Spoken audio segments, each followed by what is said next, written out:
창공 형제자매 여러분, 여러분의 일상생활에서 얼마나 많은 믿음의 동역자들과 함께하고 계십니까? 직장, 사업장, 학교와 학원, 가정과 친구들 사이에서 여러분은 얼마나 많은 믿음의 동역자들과 함께하고 계신가요? 주일에는 우리 주위를 둘러보면 모두가 믿음의 동역자들이지만 교회 문 밖을 나가는 순간부터, 일상이 시작되는 순간부터 우리는 고립되기 시작합니다. 오직 나만 남았다는 오늘 본문 속 엘리야의 고백처럼 어쩌면 우리는 내가 몸담고 있는 회사에서, 학교와 학원, 가정과 친구들 사이에서 믿음을 가진 사람, 정말 하나님의 말씀대로 살기 위해 몸부림치는 사람은 오직 나만 남았을지도 모릅니다. 그렇다면 오직 나만 남아있는 그곳, 믿음을 가진 자는 나밖에 없는 듯한 그곳에서 여러분은 어떤 마음을 가지고 계신가요? 나라는 한 사람을 통해 내 삶의 현장인 이곳에서 하나님께서 이뤄가실 것들에 대한 기대감인가요? 아니면 나밖에 없다는 생각에 걱정과 두려움에 사로잡히고 믿음 없는 주위의 사람들에게 흔들리며 지내고 계신가요? 믿음의 동역자가 가득한 주일날 교회가 아닌 일주일의 대부분의 시간을 보내는 내 삶의 현장, 직장, 사업장, 학교와 학원, 가정과 친구들 사이에서 우리는 어떻게 살아가야 할까요? 오늘 본문에서 우리는 내 삶의 현장에서 삶의 방향과 방식을 찾을 수 있습니다. 오늘 본문은 엘리야가 갈멜산에서 여호와의 능력을 경험한 이후의 상황을 기록하고 있습니다. 본문인 8절을 살피기 전에 조금 앞부분을 함께 보길 원하는데요. 갈멜산에서 여호와의 불이 내려온 후 3년 6개월 동안 내리지 않았던 비가 하늘에서 내리기 시작합니다. 얼마 후 아합은 이세벨에게 엘리야가 갈멜산에서 했던 모든 것들을 다 전하고 이세벨은 엘리야에게 사신을 보내 협박합니다. 2절입니다. 제가 읽겠습니다. 이세벨이 사신을 엘리야에게 보내어 이르되 내가 내일 이맘때에는 반드시 내 생명을 저 사람들 중 한 사람의 생명과 같게 하리라. 그렇게 하지 아니하면 신들이 내게 벌 위에 벌을 내림이 마땅하니라 한지라. 엘리야 당신은 내일 내 손에 죽을 것이다. 살떨리게 무서운 이 협박의 메시지를 전달받은 엘리야는 자기의 목숨을 지키기 위해 브엘세바로 도망갑니다. 그리고 거기에 사환을 머물게 하고 자신은 광야로 들어가 하룻길쯤 가서 한 로뎀나무 아래 앉아 죽기를 원하며 하나님께 이렇게 말합니다. 4절의 뒷부분입니다. 여호와여 넉넉하오니 지금 내 생명을 거두시옵소서. 나는 내 조상들보다 낫지 못하나이다. 모든 것을 포기하고 죽기를 원하는 엘리야를 향해 하나님께서는 천사를 통해 그를 위로하십니다. 로뎀나무 아래에서 지쳐 쓰러져 있던 엘리야를 어루만지시며 준비해 두신 숯불에 구운 떡과 물 한 병을 일어나서 먹으라 권하십니다. 엘리야는 이것을 먹고 또다시 눕습니다. 그러자 천사는 다시 한 번 더 그를 어루만지면서 가야 할 곳이 있으니 힘을 내라고 이 음식을 먹으라고 요청합니다. 엘리야는 다시 한 번 더 일어나서 음식과 물을 먹고 힘을 내어 40일 밤낮을 가서 하나님의 산 호렙에 이릅니다. 호렙산에 도착한 엘리야는요, 굴속으로 들어가 버립니다. 하나님께서는 굴속에 머물고 있는 엘리야에게 내가 어찌 여기 있느냐라고 말씀하시는데 하나님의 질문에 대한 엘리야의 대답은 이것입니다. 10절입니다. 그가 대답하되 내가 만군의 하나님 여호와께 열심히 유별하오니 이는 이스라엘 자손이 주의 언약을 버리고 주의 제단을 헐며 칼로 주의 선지자들을 죽였음이오며 오직 나만 남았거늘 그들이 내 생명을 찾아 빼앗으려 하나이다. 로뎀나무 아래서 하나님의 위로와 격려를 받았지만 엘리야는 여전히 두려움, 좌절감에 사로잡혀 있었습니다. 그런 엘리야를 향해 하나님께서는 다시 말씀하십니다. 11절의 앞부분입니다. 너는 나가서 여호와 앞에서 산에 서라. 그런 다음 하나님께서는 산을 가르시고 바위를 부수는 크고 강한 바람을 보내십니다. 그리고 지진을 일으키시고 그 다음으로는 불을 보내십니다. 바람과 지진, 불, 이 모든 게 다 지나간 후에 하나님의 세미한 소리가 엘리야의 귀에 들려옵니다. 그제서야 엘리야는 겉옷으로 얼굴을 가리고 굴 어귀에 섭니다. 굴의 입구에 선다라는 거죠. 하나님께서 말씀하십니다. 13절 뒷부분, 내가 어찌하여 여기 있느냐. 하나님은 같은 질문을 다시 한 번 더 반복하신 거죠. 그리고 엘리야도 다시 한 번 더 같은 대답을 또 반복합니다. 14절입니다. 그가 대답하되 내가 만군의 하나님 여호와께 열심히 유별하오니 이는 이스라엘 자손이 주의 언약을 버리고 주의 제단을 헐며 칼로 주의 선지자들을 죽였음이오며 오직 나만 남았거늘 그들이 내 생명을 찾아 빼앗으려 하나이다. 여전히 엘리야는 이세벨의 협박에 모든 것이 사로잡혀 있습니다. 그런 엘리야를 향해 하나님께서는 구체적으로 이제 무엇을 해야 되는지 설명해 주십니다. 15절 앞부분인데요, 여호와께서 그에게 이르시되 너는 내 길을 돌이켜. 하나님께서는 엘리야에게 아람의 왕을 세우라고 말씀하십니다. 새로운 이스라엘 왕을 세우라고 하십니다. 그리고 그의 뒤를 이은 새로운 선지자를 또 세우라 말씀하십니다. 그리고 오직 나만 남았다는 생각에 두려워하고 있는 엘리야에게 바알에게 무릎 꿇지 아니하고 입 맞추지 아니한 이스라엘의 7,000명을 내가 남겨두었다라고 말씀하시며 그를 한 번 더 위로하십니다. 오늘 본문 속 엘리야는 내가 어찌하여 여기 있느냐라는 하나님의 질문에 오직 나만 남았습니다라고 답을 합니다. 그런데 이 오직 나만 남았다라는 이 엘리야의 고백이요, 오늘 본문에만 나온 게 아닙니다. 오늘 본문의 앞장 바로 18장 22절에도 동일하게 나오는데 다 함께 읽어보겠습니다. 엘리야가 백성에게 이르되 여호와의 선지자는 나만 홀로 남았으나 바알의 선지자는 450명이로다. 오늘 본문 속 나만 남았다라는 이 부분, 우리가 아까 읽었던 19장 10절인데요, 거기서도 동일하게 오직 나만 남았다라고 이야기를 합니다. 나만 홀로 남았다, 오직 나만 남았다. 그 의미만 보면 18장 22절에 홀로 남았다라는 표현과 19장 10절에 홀로 남았다라는 표현은 같은 의미입니다. 그런데 의미는 같지만 각 문장의 전후 문맥을 따져보고 홀로 남았다는 이 한 문장에 담긴 엘리야의 마음과 생각을 살펴보면 전혀 다르다라는 걸 알 수 있습니다. 18장 22절에 이 첫 번째 홀로 남았다라는 엘리야의 고백은 하나님의 위대한 역사의 시작이었습니다. 바알 선지자는 450명이나 있었지만 엘리야는 홀로 남아 있었습니다. 하지만 지난 주일에 우리가 나눴던 것처럼 홀로 남았던 이 엘리야를 통해서 위대한 하나님의 역사가 시작되었습니다. 반면에 19장 10절과 14절에 두 번째 홀로 남았다라는 엘리야의 고백은 하나님의 위대한 역사의 끝을 의미했습니다. 엘리야는 하나님께 자신이 할 만큼 다 했으니 이제는 그만하고 싶다고, 이제는 진짜 끝났다고, 이세벨이 협박하는 거 알고 계시지 않냐고, 아무런 희망도 없다라고 말합니다. 창공 형제 자매 여러분, 18장에서 나만 홀로 남았다라고 말한 사람과 19장에서 나만 홀로 남았다라고 말하는 사람은 동일한 한 사람, 바로 엘리야입니다. 주위에 아무도 없고 자신만 있다 하더라도, 450명의 우상 숭배자들이 나를 둘러싸고 있다 하더라도 하나님이 함께 하시니까 걱정 없다, 문제 없다, 자신감과 기대감으로 가득 찼던 그 사람은 어디 가버리고, 신 앞에서 작정하면서 나를 죽이겠다고 내가 지금 협박당하고 있는데 하나님이 있으면 뭐하나, 내 주위에는 아무도 없는데라며 걱정, 두려움, 절망으로 가득 찬 그 사람이 지금 오늘 본문에 등장하고 있습니다. 하나님은 나를 통해 이곳에서 당신의 역사를 시작하소서라 외쳤던 그 사람은 도대체 어디 간 걸까요? 나 이제 곧 죽게 생겼습니다, 하나님의 선지자라는 게 다 무슨 소용입니까, 이제 끝내렵니다, 이제 끝입니다 외치는 그 사람만 오늘 본문에 남아버렸습니다. 사랑하는 창공 모든 형제 자매 여러분, 우리는 이 18장과 19장에 기록된 이 엘리야의 삶을 통해서 우리로 하여금 한 가지를 깨닫게 합니다. 인간이란 존재가 얼마나 나약한지, 우리가 얼마나 무너지기 쉬운 존재인지를 다시금 깨닫게 합니다. 그렇다면 여러분, 우리는 어떨까요? 여러분은 어떻습니까? 만약 엘리야가 서 있던 그 갈멜산에 우리가 서 있었다면, 만약 이세벨의 살해 협박 소식을 들고 온 사신 앞에 우리가 서 있었다면, 그리고 만약 호렙산에서 내가 어찌 여기 있느냐라는 하나님의 질문 앞에 우리가 서 있었다면 우리는 어떤 대답을 하게 될까요? 여러분, 그런데 사실 멀리 가지 않아도 엘리야의 상황을 억지로 상상하면서 거기에 나를 대입시켜 보지 않더라도 우리도 이미 엘리야의 상황과 같은 상황 가운데서 살고 있습니다.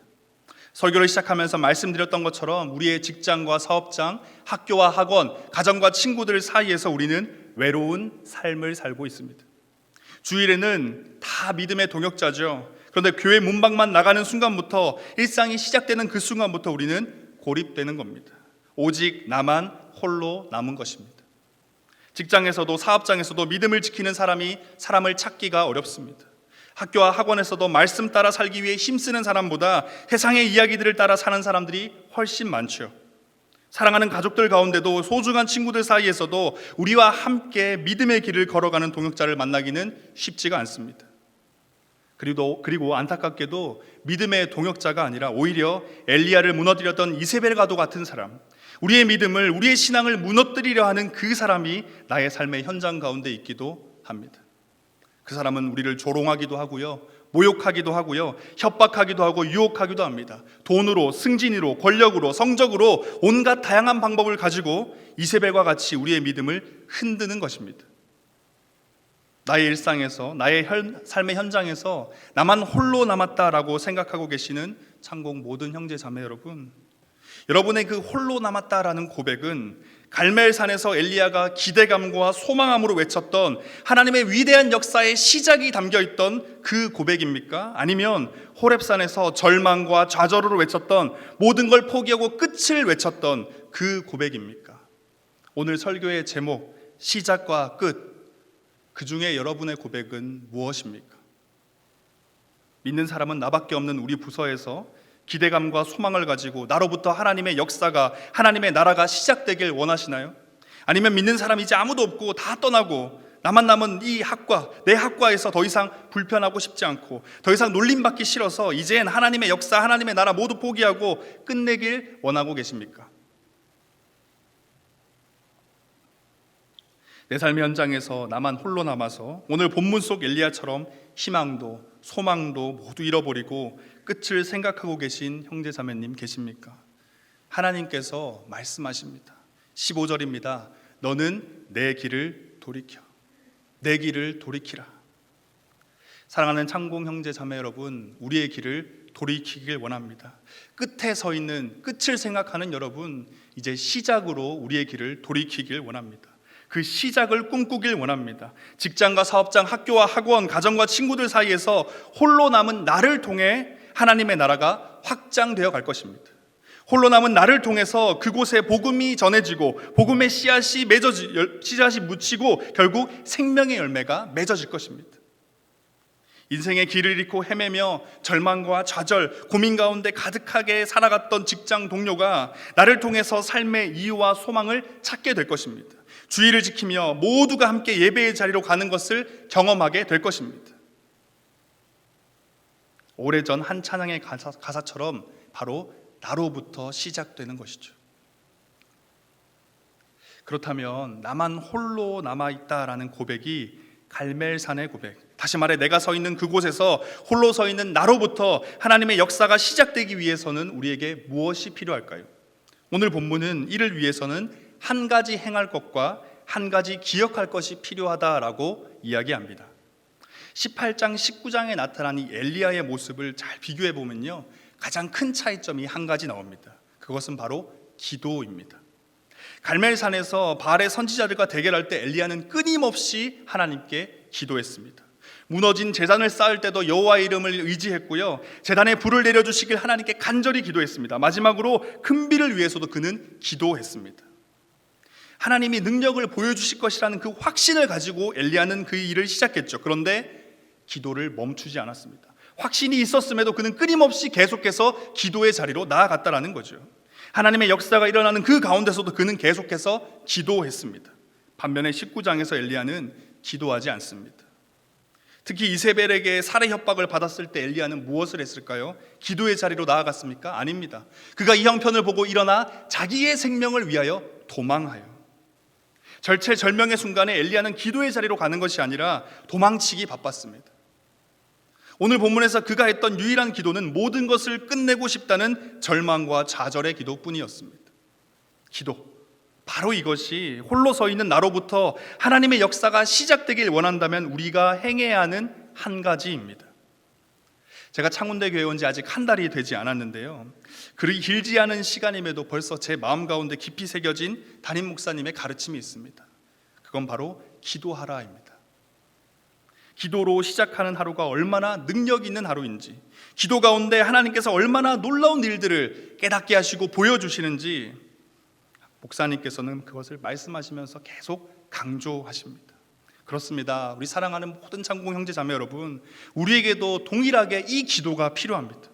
기도하지 않아도 되는 성도, 기도 없이도 잘 살 수 있는 성도는 없습니다. 주중의 삶의 현장에서 믿음의 동역자 없이 홀로 남아 있어서 지치고 괴롭고 외로운 형제 자매들 계십니까? 기도해야 합니다. 기도의 자리로 나아가길 소망합니다. 갈멜산에서 엘리야가 여호와의 불이 내려오기까지 끊임없이 하나님께 기도했을 때 홀로 남은 그로부터 하나님의 위대한 역사가 시작되었습니다. 여러분, 성도로 하여금 기도를 멈추게 하는 게 바로 사단의 전략입니다. 영혼의 호흡을 멈추도록 해서 우리가 죽도록 만드는 거죠. 인간의 몸을 입고 이 땅에 오신 예수님의 삶을 들여다보면 그분의 삶은 기도하는 삶이었습니다. 나만 홀로 남았다는 고백은 사실 엘리야보다, 사실 우리보다도 더 예수님께 잘 어울리는 고백 아닙니까? 그 누구도 예수님을 왕으로, 선지자로, 제사장으로 보지 않았지요. 이 세상에서 홀로 걸어가셨습니다. 그 홀로 걸어가신 예수님은요, 언제나 기도의 자리를 지키신 분이었습니다. 그리고 그분 예수님을 통해서 그 한 사람을 통해 위대한 하나님의 구원 사역이 이루어졌습니다. 여러분의 삶에는 기도가 계속되고 있습니까? 기도하길 원합니다. 기도의 자리로 나아가길 원합니다. 기도의 습관이 내 삶에 생겨나길 원합니다. 우리의 삶에 기도가 멈추지 않을 때 내가 홀로 서 있다고 생각되는 바로 그곳, 외로움과 절망과 좌절과 포기가 아니라 기대와 소망과 감격과 담대함이 넘치는, 그래서 홀로 서 있는 나로부터 하나님의 역사가 시작되는 곳이 될 것입니다. 나만 홀로 남았다는 고백이 이 갈멜산의 고백이 되기 위해 기억해야 할 한 가지, 기도하는 것은 행해야 될 한 가지였다면 기억해야 될 한 가지는 바로 하나님은 언제나 함께하고 계신다라는 겁니다. 이것을 기억해야 한다라는 거예요. 하나님은 언제나 엘리야와 함께 하셨습니다.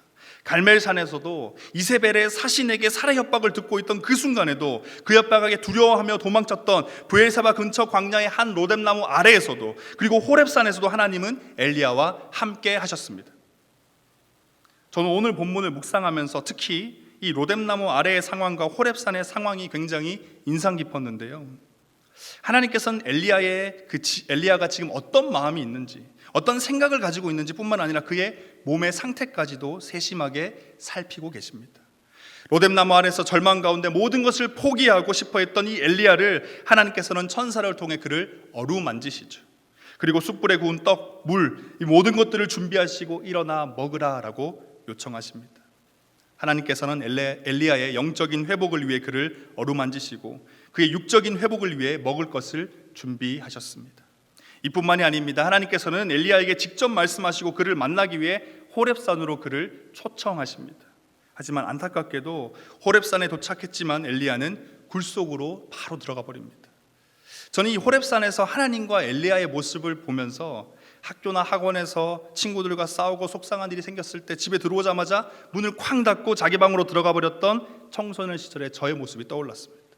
그리고 또 동시에 그런 저를 위로해주고 사랑해주시려고 애쓰셨던 부모님의 모습이 떠올랐어요. 닫힌 방문 앞에서 부모님이 찾아오셔서 두드리시죠. 학교에서 무슨 일 있었니? 친구랑 싸웠어?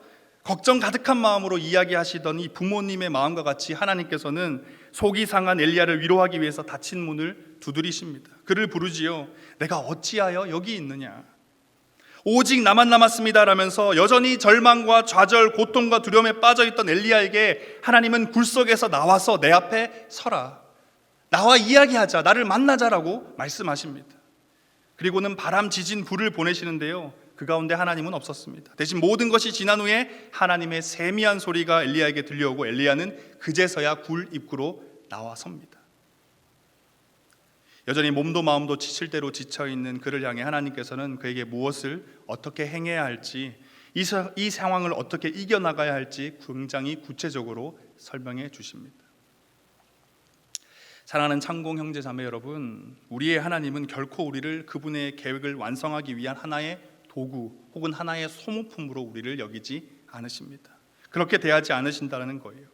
하나님의 위대한 사역에 우리를 동참시켜 주실 뿐만 아니라 그 과정에서 우리가 소모되고 희생되는 게 아닙니다. 오히려 생명과 기쁨과 감사와 만족을 누리도록 만드셔요. 그리고 혹여라도 우리가 그 과정 가운데 실족한다면 결코 외면하지 않으시며 우리를 찾아와 어루만지시고 위로하시며 말씀해 주십니다. 하나님께서 엘리야에게 바람, 지진, 불을 보내셔서 얼빠진 사람처럼 여전히 정신 못 차리고 있는 그를 깨우시죠. 알람 소리처럼 그를 일으켜 세우시는 겁니다. 이제 정신 좀 차려라. 더 이상 이세벨의 경고에 사로잡혀 있지 말고 정신 좀 차려. 여전히 내가 너와 함께하고 있다. 깨닫게 하신 거죠. 충격요법을 쓰신 겁니다. 만약 엘리야가 이 이세벨의 살해 협박에 받은 후에 계속해서 두려움과 절망과 좌절감에 사로잡혀 있었다면 어떻게 되었을까요? 그의 남은 평생 동안 그는 어떤 소망도 희망도 없이 살았을 것입니다. 하나님께서는 그런 엘리야의 정신을 깨우십니다. 바람을 보내시고 지진을 일으키시고 불을 보내셔서 정신 좀 차려라 라고 이야기를 하시는 겁니다. 그리고 마침내 그에게 다시 나아갈 길을 보여주십니다. 회복해 하시고요. 그리고 그로 하여금 길을 돌이키게 하십니다. 오늘 본문에서 확인할 수 있듯이 하나님께서는 그를 돌이키셔서 어떤 일을 하셨어요? 다시 시작점으로 보내십니다. 하나님의 역사의 시작이 되도록 엘리야를 들어 쓰시죠. 아람의 왕과 이스라엘 왕을 세우도록 하시고요. 그의 뒤를 이을 새로운 선지자 또한 세우도록 하십니다.